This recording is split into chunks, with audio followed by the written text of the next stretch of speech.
stamattina è arrivata l'ufficialità dei 33 licenziamenti alla metro di Venezia a Marghera. Hanno deciso, ahimè, di chiudere.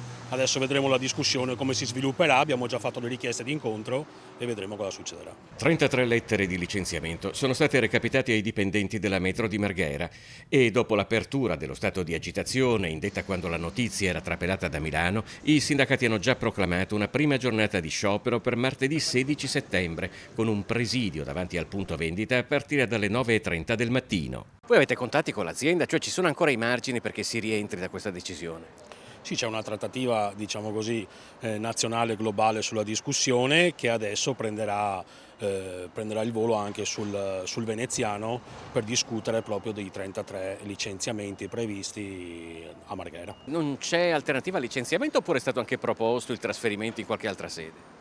Ma adesso la discussione è appena stata aperta, diciamo così, a livello nazionale, ma dovrà entrare nel vivo anche a livello locale proprio per il fatto che è arrivata stamattina l'ufficialità.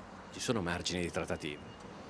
Noi lo speriamo, adesso lo scopriremo. In un'interrogazione ai ministri del lavoro e delle imprese e del Made in Italy, il senatore Andrea Martella del Partito Democratico ha chiesto quali iniziative intenda assumere il governo per scongiurare la chiusura del punto vendita e per salvaguardare i lavoratori.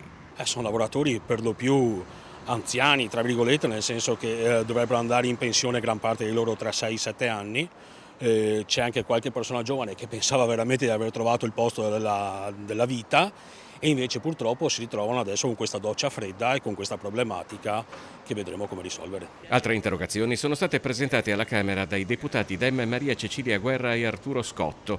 Chiedendo a Metro di fare un passo indietro su questa scelta, il segretario della Filcams CGIL di Venezia, Andrea Porpiglia, ha rilevato come il territorio veneziano abbia bisogno di investimenti lungimiranti come argine alla fragilità e alla frammentazione del suo tessuto economico.